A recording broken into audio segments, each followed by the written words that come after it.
What is going on, everybody? Happy holidays. Welcome back to Phones and Drones.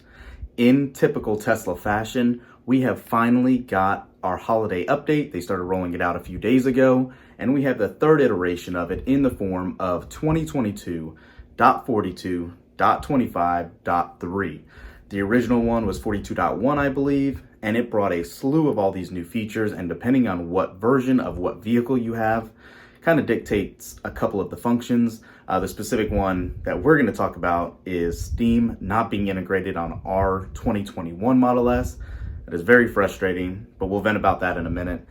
But moving on beyond that, we have a whole slew of new features, Bluetooth controller capabilities, the ability in our Model S to control the back screen, up front, the ability to fart on demand with a verified fart if you care about that stuff, and a whole slew of actually useful options like looking at Sentry mode when dog mode is enabled or independently on your app with the interior camera so you can see what's going on inside your vehicle, and a ton of other updates. Another big one being Apple Music. So let's go ahead, jump in the vehicle, go through everything that's new. As you traditionally can, this update will be rolling out in waves. You can now look at the release notes in the app, and unlike the last update that came through, the release notes did match one-to-one with what was on the Tesla app and what was on the vehicle as far as what new features were here. Let's go. So in the Model S, as you can see now, we are running V11.1, which is build 2022.44.25.3, as we discussed, FF63B3AE90E2. And if we jump into the release notes, as you can see, what a lot of people have been waiting for, Apple Music is now integrated in your Tesla. There is a lot of hope around this for better audio quality as well, kind of like what you get with Tidal.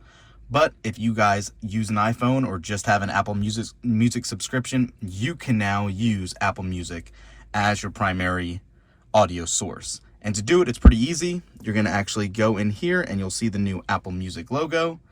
And what you're going to do, and we can actually go ahead and do this, you're going to take your iPhone, scan the QR code, go ahead and, let me go back, scan this code again, and you should be asked to log in.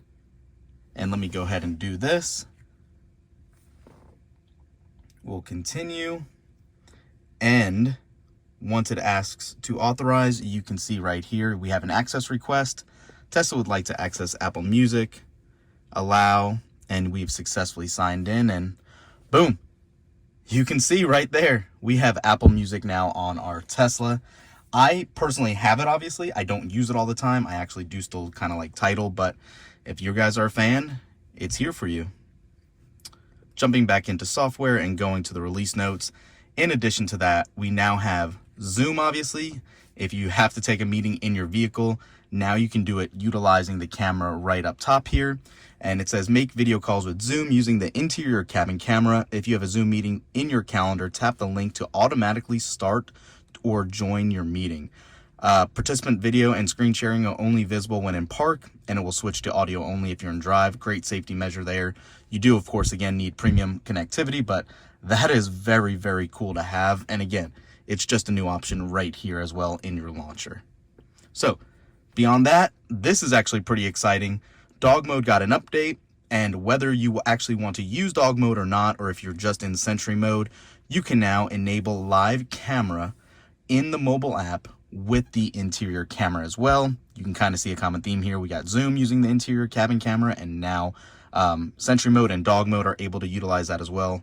Pretty neat. Scheduled light show. If you guys are all about this, in the actual toy box, you can now schedule this up to 10 minutes in advance, or watch multicolor orchestras by setting them to start simultaneously. And you can actually celebrate New Year's with the new Auld Lang Sync show, or create longer custom shows.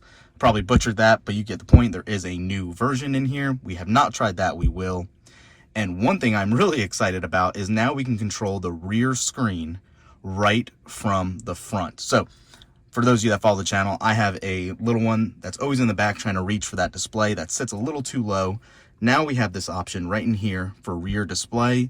And if you utilize it and click it, it mimics what you would see on that rear display, and you can control everything right from the front display. So if you want to go ahead and get into any audio sources, music, the seat heaters, the fan settings, it can all be controlled right here now. Lock it, audio source, you can select front and back. This will only work when you are parked. Keep that in mind. So, pretty cool. Definitely a great added bonus. Moving on beyond that, climate control fan speed. And I'll go ahead and trash the audio on this video in a second, but you can now change from auto to low, medium, and high as you traditionally would. There's no 1 through 10 slider bar. So if you jump into it, you can see now you have low, medium, high as your only 3 options. I don't know how I feel about that. I feel like always more options are better than not, but this will do everything it did before. It's kind of up to you. Let's take auto off.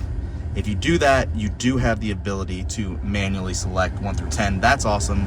I did not know that. So the new fan speed only applies when in auto. Keep that in mind. Let's turn that back off so you guys can hear me a little better. MyQ Connected Garage. A lot of people are happy to have this. It's a simple add-on for any garage door opener. Now, if you don't have HomeLink, this will actually help as well. It says MyQ Connected Garage Door Openers are now supported. Monitor and control your garage door remotely using your vehicle's touchscreen. To set up, tap controls, locks, MyQ Connected Garage, link accounts, and follow the instructions. It's awesome because you can do this from anywhere in the world with a connection. You should be able to monitor it via MyQ being synced with Wi-Fi. Mahogany, another game got added. Bluetooth gaming controllers I'm super excited for, and I was more excited until I realized our Model S refresh doesn't have support for Steam. I don't understand that. Musk said there will be a retrofit, but I feel like we kind of all got slighted. This Tesla Model S refresh was shown running Cyberpunk and all that. So why they're making this not available out of the box blows my mind. It's kind of, to me personally, it's false advertising. I hope they make it right and don't charge for that retrofit. But from my understanding, the only thing missing for why we can't do this is the RAM being doubled from, I believe, 8 to 16, and the storage, which storage shouldn't play a big part, I don't believe, if you only have a game or two that you'd want to download. Beyond that, confirm phone call transfers, as you can see. Now, if you have a phone call on your mobile device, it'll actually ask to confirm you want it in your vehicle. Contact lookup. Now you can search for contacts from a connected Bluetooth device and how to set that up. Auto present door handles. I actually really like this, and I'm sure anybody walking in and out of their house or garage always has their Tesla unlock and lock and present the door handles when at home, especially in a Model S. Now you can actually exclude home from this option. You can now use the fart mode or emissions testing mode from the mobile app. And I can show you guys that really quick too. If you actually jump in to your Tesla app right here and you actually look at your icons, you can long press one and you could see now we have that new fart option. Never been a fan. I don't really use it, but it's there if you guys want to. And then lastly, always rainbows. Allow your driving visuals to show Rainbow Road when autopilot is active. To enable application launcher, toy box, Rainbow Road, always rainbows. Pretty cool. Used to be you tap down on the drive shaft 10 times, I think, and it would activate that on a Model 3. But cool to see. There obviously are some changes to cards now being back as well. I haven't got a chance to utilize that and look at that. But if you do some navigation and all that, that will actually look different as well. You will actually have different card structures over here where it is split now. And obviously you can see the navigation is shifted just so much over to the right-hand side for the driver accessibility. And more options up here. You can see home is active. You have that active notification letting you know that HomeLink is active. So yeah, that's all for this one. Let me know what you guys think. Thumbs up this video, subscribe to the channel. Are you happy with this holiday update? Are any of you guys Model S refresh owners and really honestly kind of pissed off we didn't get Steam integrated? Even for those couple times we might utilize it, it would be nice to have since it was sold to us that the vehicle was capable. Let us know. Thanks for watching. We'll catch you in the next one. Peace.